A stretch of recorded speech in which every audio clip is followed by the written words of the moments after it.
Good morning mga kanegrong gala. For today's video ay papasok tayo sa work.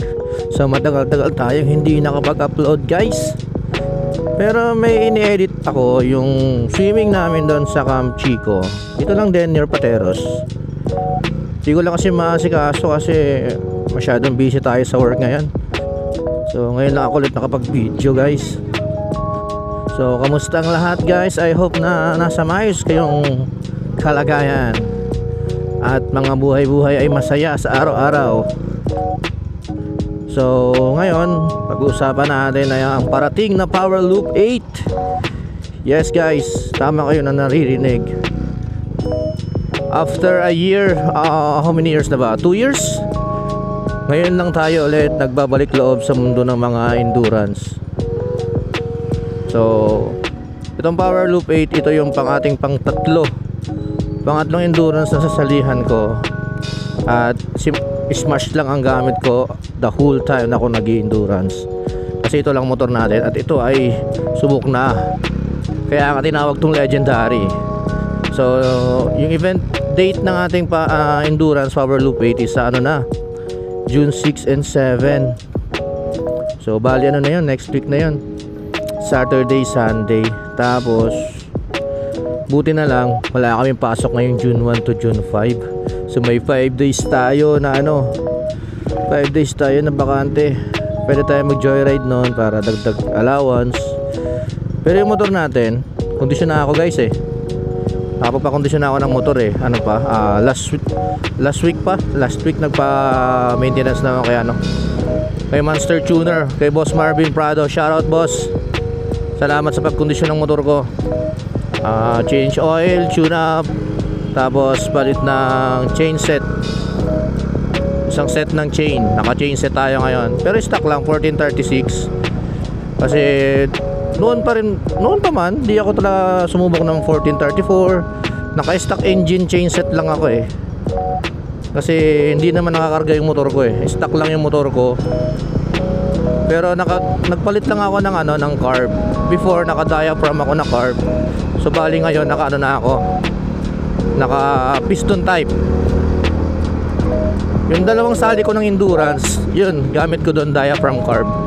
Sa diaphragm carb naman, experience ko dito sa legendary, goods naman siya guys.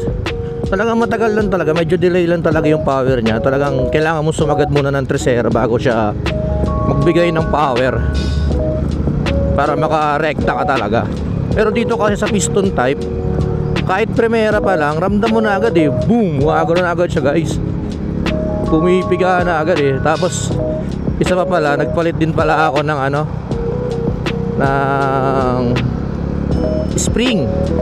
Anong tawag nga sa spring na yon? Kalimutan. Clutch spring. Yung clutch spring ko, nakapang racing clutch spring ako. Kaya medyo agad siya, aggressive siya guys. Pag nag-cameo ako, sumisibat siya agad guys. Ang ganda. And then ano pa ba yung mga pinalitan ko? Yun lang. Naka-chain set ako, naka-racing clutch spring, and then convert to piston type na carb. Kaya tingnan nyo, ang ganda ng niya. Pero aminado tayo na medyo lumakas tayo sa gas consumption kasi nagpalit tayo ng carb Sa diaphragm kasi napakatipid niya Kung nagre-range ako doon ng mga 52 km per liter, siguro dito mga na lang 49, 48. Pero not bad yun kasi malayo pa rin yun.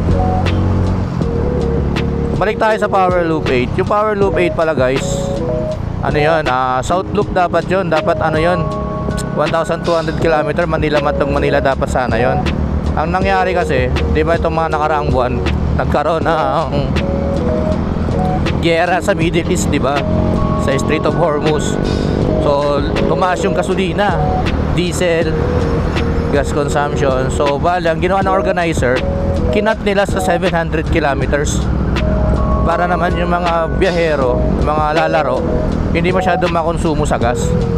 Pero at the same time, ang nakakatawa dito guys, yung time limit niya na 24 hours para sa 1,200 km ay ni-retain nila dito sa 700 km. So di ba ang layo ng ang haba ng oras.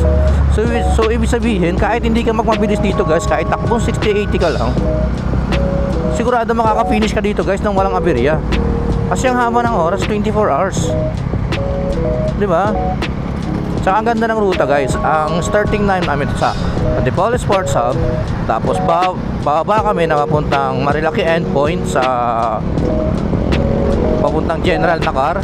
Tapos from there, tatawid naman kami papuntang layo agad ng Photo Ops number 2. Punta kami ng San Narciso, Quezon, papuntang Alibijaban. After naman doon, diretso naman kami, iikot kami papuntang San Andres, Quezon. Tapos diretso ng Welcome Arc ng Bicolandia. Tapos vice versa, pabalik kami sa Calawag, Caltex.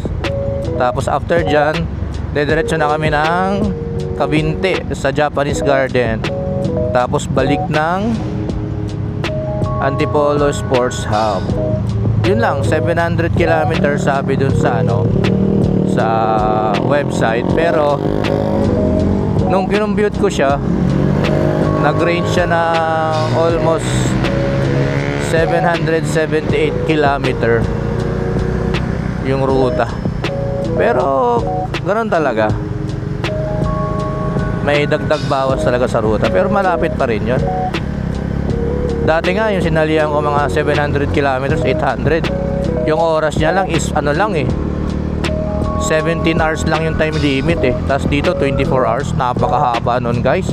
Kahit matulog ka muna sa Marilaki ng isang oras. Tapos pagising mo, umaga na ulit tapos na pala yung event. Aray ko. So yun lang guys. So nakakatuwa kasi pinayagan na ako ni Mrs. Kasi yung huling sali ko talaga, nagka-trauma rin ako dun eh. Doon kasi ako na-disgrasya nun eh. Yung Manila Endurance version 2, kaya nagpahinga ako ng 2 years. Disgrasya kasi ako nun sa Quirino. Hindi ko yung kasalanan ng yun eh, Mirage. Downhill kami, tas bigla siya nag U-turn guys. Nang walang signal light or hazard, bigla siya guys. Bigla talaga, nasyak kami lahat. So bali 3 kami nagkarambola doon, 2 sniper yung kasama ko sa likod. Nagkabulagaan kami nun. Ako nakapreno ako, naiwasan ko. Ang problema, yung nasa likod kong 2 sniper, nabulagaan rin sila, dumiretso sila ngayon guys. Ako yung sinargo nila ngayon. Sabi ko, oh my goodness. Pero thank you na pa rin kay Lord kasi wala akong tama nun guys. Kawawa nga lang yung motor ko kasi nabali yung side mirror ko, yung yung tawag na ito, yung gear pedal ko nagkabarbaluktot. Tapos yun lang. Tapos ang kagandahan pa doon, naka-finisher pa ako nun guys. Tsaka yung isang kasama ko naka-sniper, yung isa namin kasama wala na, tinamaan siya sa tiyan eh. Kaya siya, nagpasugod sa ospital. Pero normal naman siya, goods naman. Lang, in ultrasound lang siya. Naka-finisher pa kami nun. Muntik pa kami mag-last to arrive. Ang nag-last to arrive sa amin nun, yung Chappy, yung legendary Chappy, si Boss Idol. Solid yun, ang lakas nun. 64cc lang ata yung niya, Chappy. Pero grabe, tumapos ng yung Maliko. Yung Maliko, grabe yung Maliko na yun guys. Solid yun. So yun lang, in-update ko lang kayo guys sa maglalaro tayo. Sana abangan nyo yung ko dun, yung vlog ko dun guys. Iba-vlog natin yung Power Loop 8, kung kamusta na nga ba yung kung kamusta na yung kalsada sa South, sa Bicolandia. Kasi naririnig ko parang lang daw eh, pinatsi-patsi lang daw yung yung kalsada dun guys. Pagkatapalan lang daw, di naman daw talaga totally inayos.